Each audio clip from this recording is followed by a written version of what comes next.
You would have served in the Union, I think, until 1995, some from the 70s. So what would have been some of the other major struggles or accomplishments that you can think of during that time? I tell you how I became President General. Basdeo Panday, who was President of the Union, died. The Union without him could barely survive.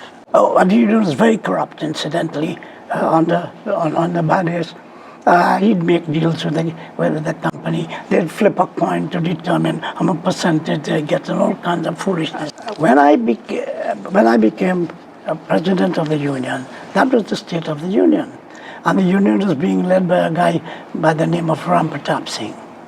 Okay. And we had a tremendous internal battle.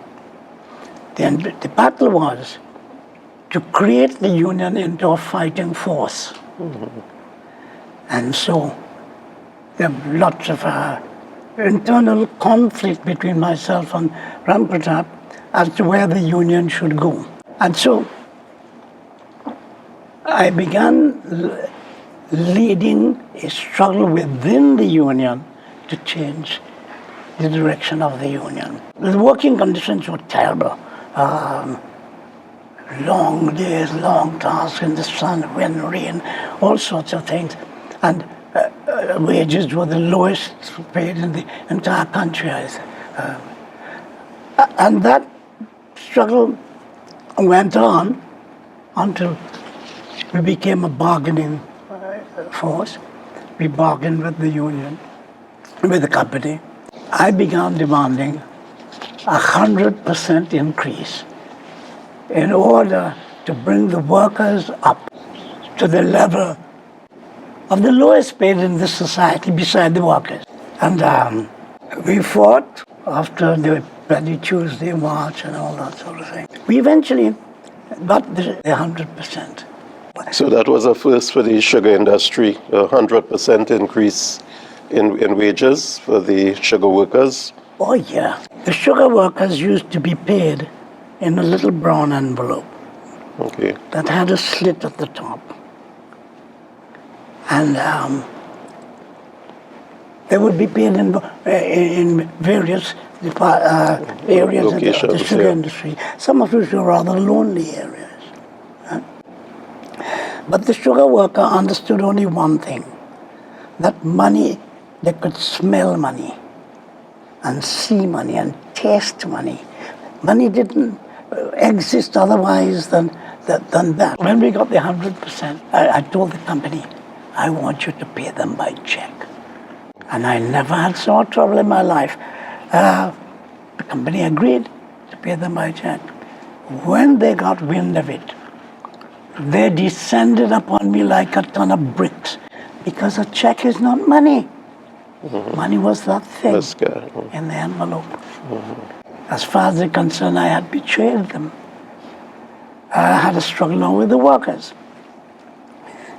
And I had a meeting and I told them, I said, listen,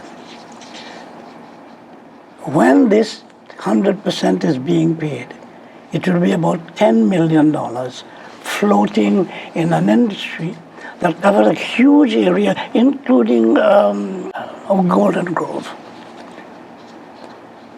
And they are going to pay you this money in cash,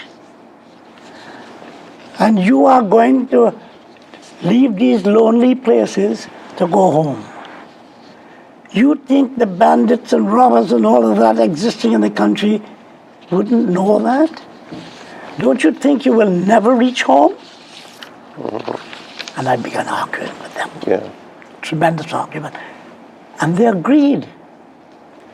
They agreed. So they got the money by check and so on. And for the first time in their life, they had a checkbook.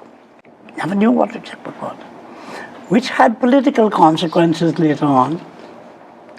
Robinson and I were fighting. He was some party and I was ULF or whatever.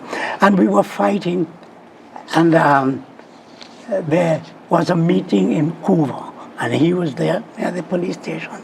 And he began telling the workers, my symbol is the book, and I want you to vote for the book, and the book, and the book, and the book. He keeps on that. And the worker says, hey, listen, there's only one book we know, eh? It's Mark book. And Panday give me that, so get the hell out.